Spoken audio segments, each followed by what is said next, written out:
Thought we played really well offensively against USC. We stumbled a little bit in the third quarter, came up a little short on some first downs, missed a protection here and there, but all in all, our kids outplayed their kids, and I give a ton of credit to this group for their perseverance, and we're a pretty good team right now. Vernon was really effusive about Royce Gaunham. He thinks he's the best running back in the country. There's a ton of good running backs this year, but where do you place what Royce is doing among the national conversation? Well, I don't think Royce has got as much attention as he deserves because of our early season stumbles, but we can count on him for 100 yards, and we can count on him carrying the load. And really everything else that's working in our offense, including Vernon passing, gets started when we're able to run the ball, opens a lot of things up. Scott, how much pride do you take in possibly Oregon leading the Pac-12 in rushing for 10 straight years? That's the first time I've ever heard that. We've had some really good backs. I tell you what, our offensive line this year is playing as well as any group since I've been at Oregon. There's a lot of guys, but particularly Tyler Johnstone and Pearson and Haggerty and Hunt and Tyrell.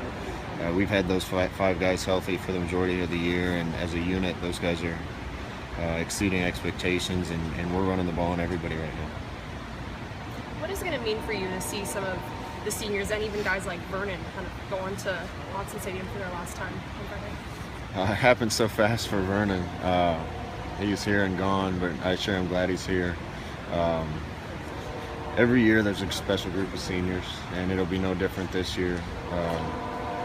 Think about guys like Tyler Johnstone that's been here as long as I can remember.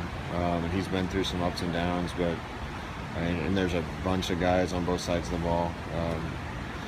If you last 4 or 5 years around here and see it through to the end, by the time you leave here, you've had a special experience, and the program does a good job of turning those kids into special people.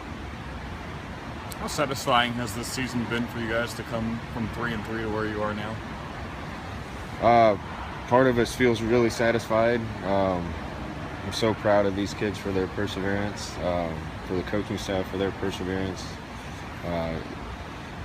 There's not much that's more rewarding than when everybody's doubting you and you come out in the end and succeed in the end.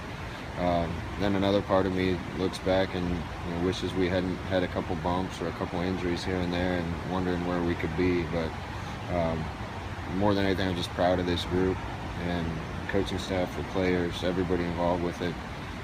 It took a lot of character to be where we were in Game 6 and now be where we are at Game 12. So it's been a different year, but I'm as proud of this year as I was last year.